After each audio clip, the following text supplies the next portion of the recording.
দীর্ঘ ২২ বছর পর রাজশাহীর মাটিতে তারেক রহমান। সেখানে গিয়েই শাহ মখদুম রহমতুল্লাহ আলাইহির মাজার জিয়ারত করেন বিএনপি চেয়ারম্যান। রাজশাহী, নাটোর, চাঁপাইনবাবগঞ্জের সমন্বয়ে আয়োজিত রাজশাহী মাদ্রাসা মাঠে নির্বাচনী জনসভার আয়োজন করা হয়। দলীয় প্রধানকে বরণ করে নিতে জনসভা স্থল বৃহস্পতিবার সকাল থেকে ব্যানার ফেস্টুন নিয়ে জড়ো হন নেতাকর্মীরা। বেলা বাড়ার সাথে সাথেই তা জনসমুদ্রে রূপ নেয়। সহধর্মিণী জুবাইদা রহমানকে নিয়ে মঞ্চে উঠে নেতাকর্মীদের উদ্দেশ্যে হাত নেড়ে অভিবাদন জানান তারেক রহমান। এ সময় তিনি বলেন, শিক্ষানগরী রাজশাহী সম্ভাবনাময় হলেও এতদিন অবহেলায় ছিল। ক্ষমতায় গেলে বরেন্দ্র প্রকল্প সঠিকভাবে চালু করা হবে। আজ দেশ গড়ার সময় এসেছে, আজ গণতন্ত্রকে রক্ষা করার সময় এসেছে। আজ আমরা ধর্ম দেখতে চাই না, আমরা দেখব ভোটার, আমরা দেখব মানুষ, আমরা দেখব সে বাংলাদেশি। তার সবচেয়ে বড় পরিচয় সে বাংলাদেশি, তার সবচেয়ে বড় পরিচয় সে গণতন্ত্রের বিশ্বাসী।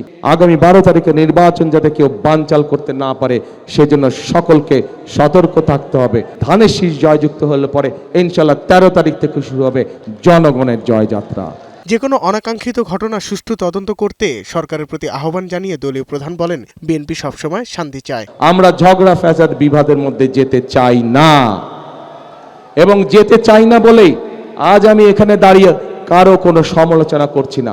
কিন্তু কোথাও যদি কোনো অনাকাঙ্ক্ষিত কোনো ঘটনা ঘটে থাকে, অন্তর্বর্তীকালীন সরকার আছে, তাদেরকে বলবো সঠিক সুষ্ঠু তদন্ত করুন, সঠিক সুষ্ঠু তদন্ত করুন। সেই তদন্তে যদি বিএনপির কোনো ভূমিকা থাকে সঠিক তদন্ত করার জন্য আমরা সহযোগিতা করব, সাহায্য করব। পরে নওগাঁয় কাজীর মোড় এটিএম মাঠে নির্বাচনী জনসভায় যোগ দেন তারেক রহমান। দিনভর অপেক্ষার পর প্রিয় নেতাকে এক নজর দেখে নেতাকর্মীরা উচ্ছ্বসিত হয়ে স্লোগানে মুখরিত করে তোলে জনসভা স্থল। এ সময় তারেক রহমান বলেন, গ্রামের মানুষের ভাগ্যের পরিবর্তন ঘটাতে চায় বিএনপি। শহীদ জিয়া যেরকম পল্লী চিকিৎসক দিয়েছিলেন, আমরা ঠিক ওরকম আদলে হেলথ কেয়ার দিব এবং তাদেরকে ট্রেনিং দিব। ট্রেনিং এই জন্য দেব যাতে করে তারা গিয়ে ছোটোখাটো অসুখ, মা বোনদের ছোটোখাটো অসুখ যাতে তারা ঘরে বসেই ঠিক করে দিতে পারে, শিশু বাচ্চাদের ছোটোখাটো অসুখ যাতে তারা ঘরে বসেই ঠিক করে দিতে পারে।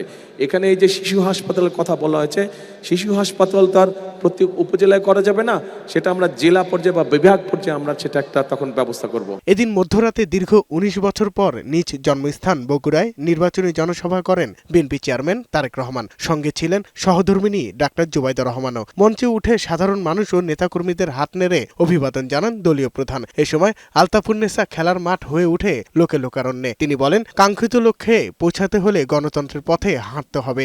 গত 15 বছর বগুড়া তো বঞ্চিত ছিলই, বলা যায় সমগ্র বাংলাদেশে সত্যিকারভাবে বঞ্চিত ছিল।